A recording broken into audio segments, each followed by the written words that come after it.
My little understanding is that collaboration is the coming together of different stakeholders with different interests, different values, different ways of doing things. And the myth around that is that usually those who are dominant economically and otherwise tend to make assumptions regarding the kind of knowledge that is required, regarding the kind of products that are required. Hence, they dominate the discourse with regard to collaboration. As a result, many of the collaboration initiatives, they tend to fail because of the lack of meaningful engagement of all the stakeholders. So my argument was that in a collaborative setting, we need to take into consideration the fact that we all need to add value. We all can add value. We all have something to contribute, let alone that some of the things we can contribute would be seen to be more equal than others, unfortunately. But we need to level the playing field to ensure that we are on the same page and have a common understanding of the project.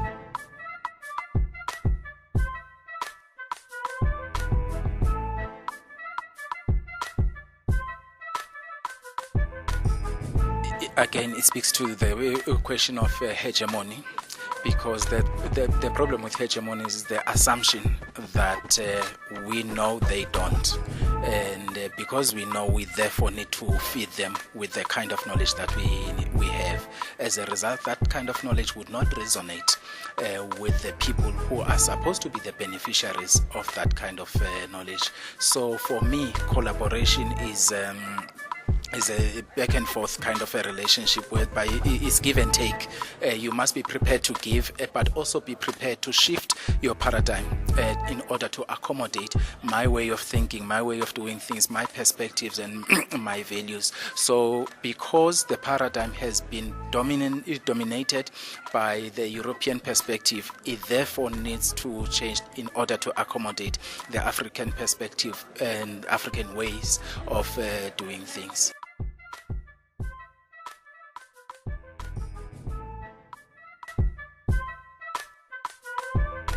There is no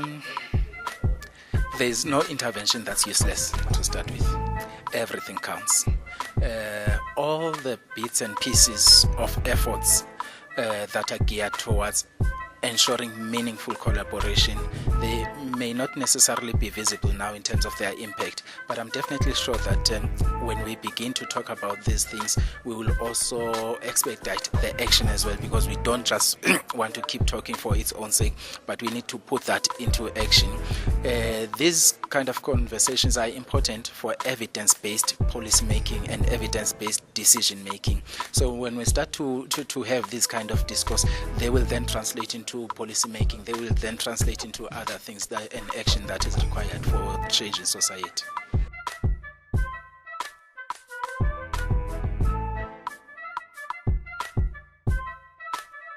So we are a fintech company. So we offer educational loans, we offer bursary fund management and cashless payment solutions.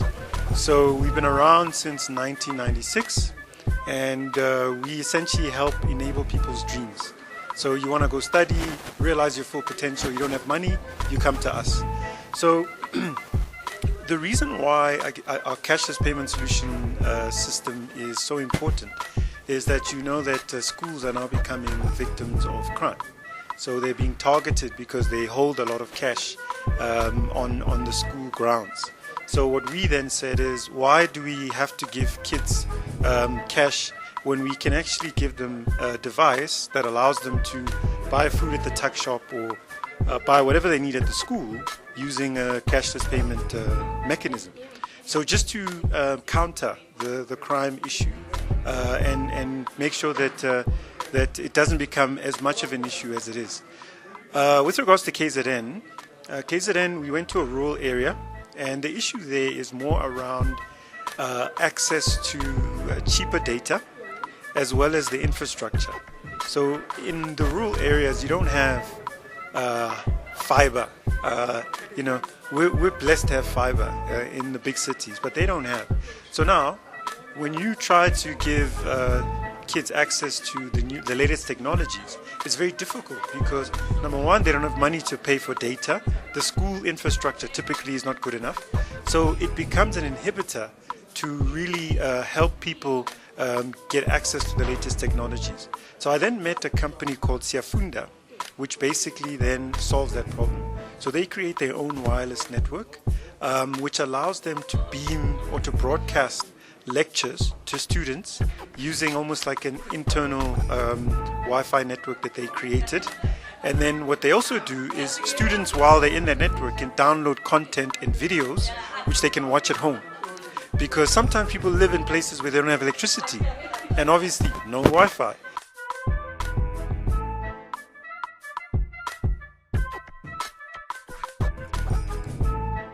I think the innovation, the thinking's there.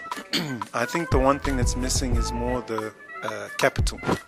So the capital to take some of these ideas and scale them up so that more people can have access to it.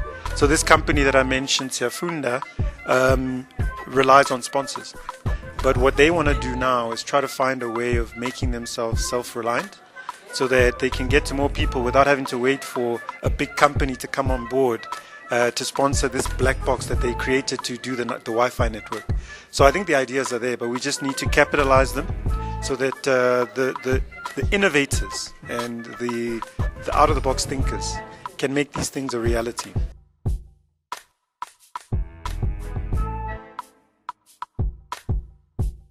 So we work a lot in the tertiary space. So we've got a lot of clients. We've got like 11 big tertiary institutions that we work with. And we're trying to drive automation. So our bursary fund management system works on a card. Look, so we give students cards. We load money on there into different pockets.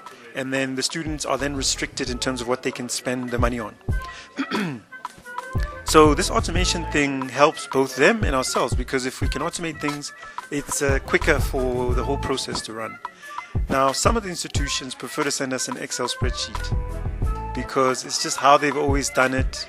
So for us, it's painful because then we have to like manually reconcile and all that stuff. So we're trying to train them on the benefits of using this automation.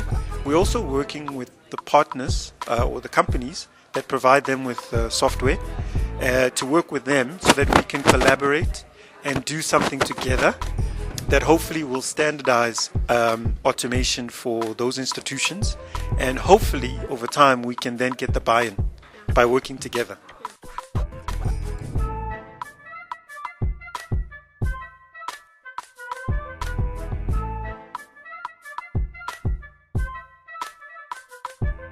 Look, I think for us, one of the most important stakeholders that we'd like to collaborate with is government.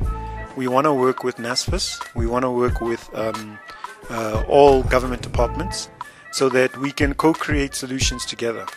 However, in trying to collaborate, I think there's always going to be challenges. Depending on your network, on your influence as an organization, that determines your ability to then influence policy decisions and also to be able to convince the big stakeholders to work with you. I think in the private sector it's slightly easier. I think the challenge around collaborating in the private sector is more if you have, if you're competing with someone, it becomes a bit difficult. But we've had successes. I mean, we partner with a lot of private institutions to work together with them. They're very open-minded.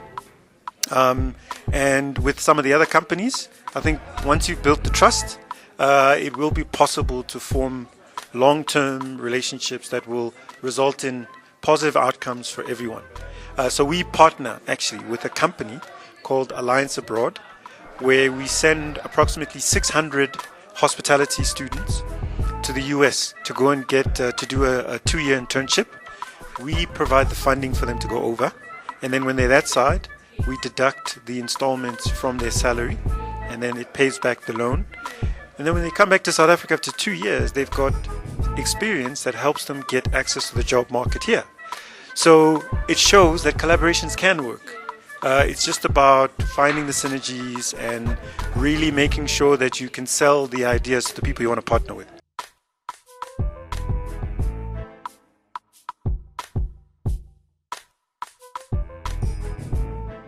Basically, IT News Africa has been running the Education Innovation Summit. This is the fourth one. And with this one, when we did research, we found out that there's also a gap with regards to emerging technologies, your artificial intelligence, your IoT coming into play, which also affect education. It was also mentioned at the World Economic Forum that education needs to catch up with regards to the new technologies coming into play, because in the long run, whether we like it or not, we might end up having a skills gap where we have a workforce which does not have current skills that are coming into play. So it's a reality that emerging technologies are coming into play, and they're gonna